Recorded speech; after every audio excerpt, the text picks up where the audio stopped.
नमस्कार, हमारे चैनल में आपका स्वागत है। आप देख रहे हैं रिपब्लिक इंडिया न्यूज। यूपी के नगर निकाय चुनाव में सपा की भारी जीत होने का आसार दिखाई देता चला आ रहा है। आइए दिखाते हैं हम पूरी रिपोर्ट। निकाय चुनाव में समाजवादी पार्टी को मिली बढ़त, उधर बीजेपी के गढ़ में प्रचार के लिए निकले अखिलेश। मोदी योगी के उड़े होश, प्रधानमंत्री बनने की राह पर निकले अखिलेश। कर्नाटक में अखिलेश की ताबड़तोड़ रैली, अभी से बौखलाई बीजेपी। अखिलेश का मिशन साउथ पूरा। अखिलेश ने सबसे खतरनाक उम्मीदवार को कर्नाटक में उतारा। मोदी योगी भी डरते हैं, सपा अब बनेगी राष्ट्रीय पार्टी। बीजेपी सरकार के बस कुछ दिन और बाकी। इधर उत्तर प्रदेश में योगी आदित्यनाथ गली गली में घूमकर निकाय चुनाव प्रचार के लिए वोट मांगते रह गए और उधर कर्नाटक पहुंचकर अखिलेश यादव ने बीजेपी के गढ़ में सेंधमारी कर दी, जिसके बाद दिल्ली में बैठकों का दौर शुरू हुआ। अमित शाह से लेकर योगी और मोदी कर्नाटक में अखिलेश यादव को रोकने का प्लान बना रहे हैं। बीजेपी को यही लग रहा था कि अखिलेश यादव केवल निकाय चुनाव जीतना चाहते हैं, लेकिन जैसे ही वो कर्नाटक में पहुंचे, उनकी रैली में इतनी भीड़ आ गई जिसे देखकर बीजेपी के पसीने छूट गए। यानी कर्नाटक में अखिलेश यादव ने अभी से दिखा दिया दम, बीजेपी हो चुकी है बेदम। कर्नाटक की जनता कह रही है इस बार कमल मुरझाएगा, समाजवादी पार्टी का दौर आएगा।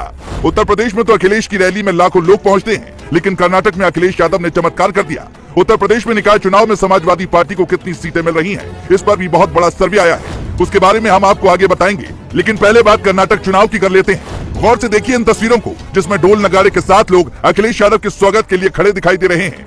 ये तस्वीरें गवाह है कि इस बार अखिलेश यादव ने बीजेपी को पूरी तरह से पटखनी देने की तैयारी कर ली है। अखिलेश यादव कर्नाटक के अफजलपुर पहुंचे हुए थे, जहां पर समाजवादी पार्टी के उम्मीदवार आर.डी. पाटिल के समर्थन में उन्होंने जमकर चुनाव प्रचार किया। अखिलेश यादव की रैली में ऐसी भीड़ दिखाई पड़ी कि बीजेपी के पसीने छूट गए।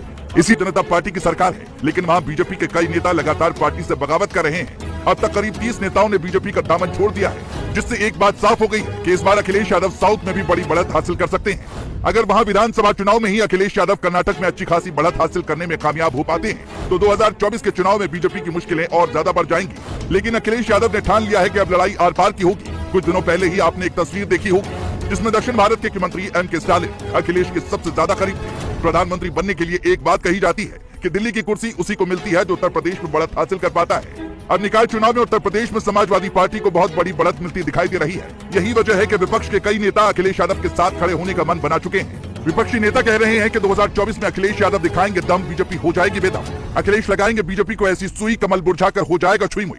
असल में अब विपक्ष को यही उम्मीद है कि 2024 में जब महागठबंधन बनेगा तो अखिलेश यादव उसकी अगुवाई करेंगे।